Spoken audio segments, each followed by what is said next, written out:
A situação 2, que veremos agora, ela é diferente porque nós consideramos que o transmissor e o receptor, eles seguem estando num plano horizontal, na mesma altura. Agora existe um plano aqui embaixo que pode representar terra, pode representar um lago, um rio, um terreno que seja razoavelmente condutor e que não seja muito rugoso, mais plano. Qual é essa ideia? Entre o transmissor e o receptor vão chegar duas componentes de potência aqui, que é a componente direta, que é a mesma que era considerada anteriormente na análise.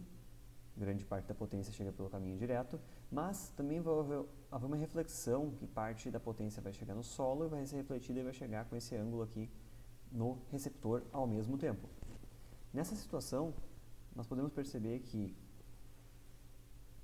alongando e extrapolando isso daqui, como é visto aqui embaixo, para uma distância grande, não chega num ponto em que essas duas distâncias são quase iguais. Quanto mais longo isso aqui for e a relação entre as alturas da antena transmissora e receptora, ou a altura da torre da antena transmissora e receptora, elas são pequenas se comparando com a distância, essas duas distâncias são quase iguais.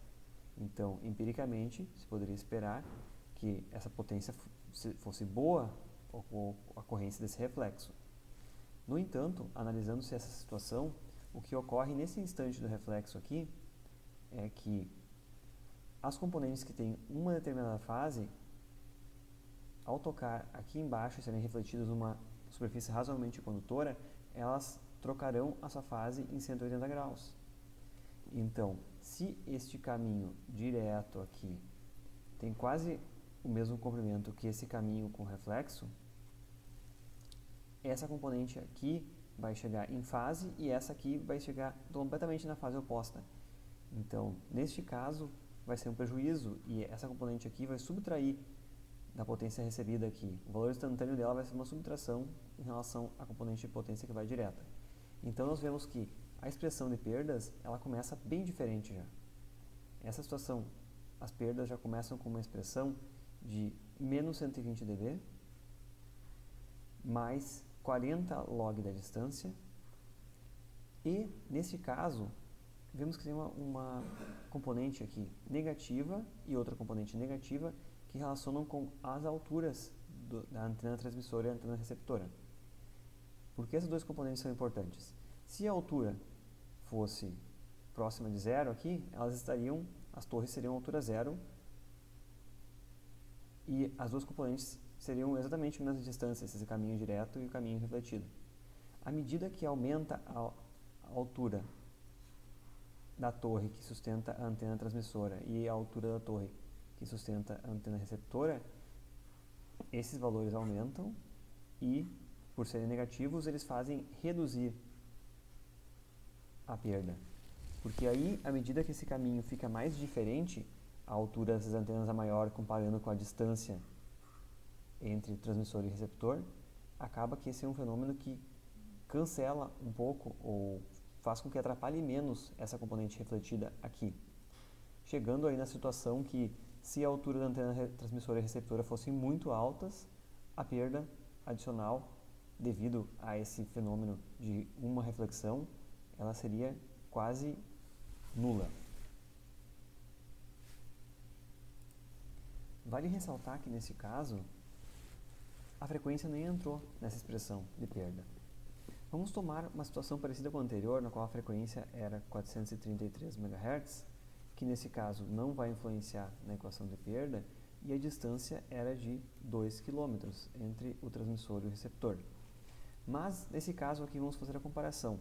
Supomos inicialmente que essas alturas são 10 metros e 2 metros. Só para uma comparação inicial, como ficaria a expressão da perda lá em cima, assumindo que a altura Tx é 10 metros e a altura Rx é 10 metros.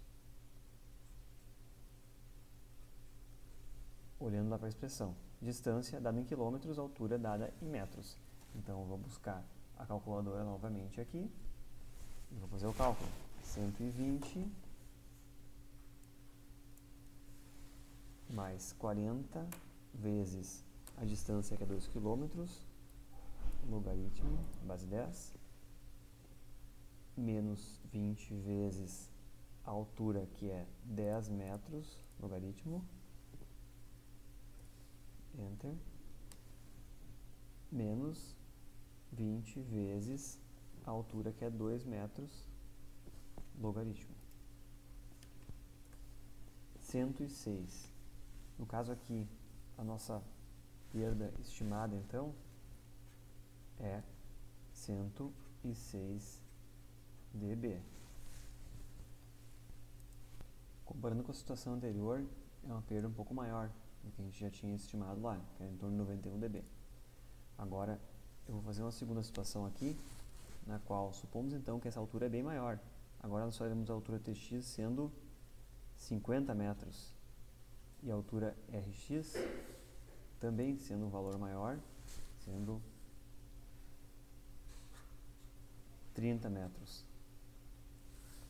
Eu vou buscar novamente a calculadora e vamos fazer o cálculo usando esses valores aqui, nos quais agora, partindo do zero na calculadora, a gente vai calcular 120 mais 40 vezes distância, que segue sendo a mesma, 2 km, log deste valor de 2 km, menos 20 vezes a altura, que agora é 50, do transmissor, log, menos 20 vezes a altura do receptor, que agora é 30 metros também, 30, log deste valor, enter. Aqui a gente já percebe que a perda estimada ficou em 96,77 dB.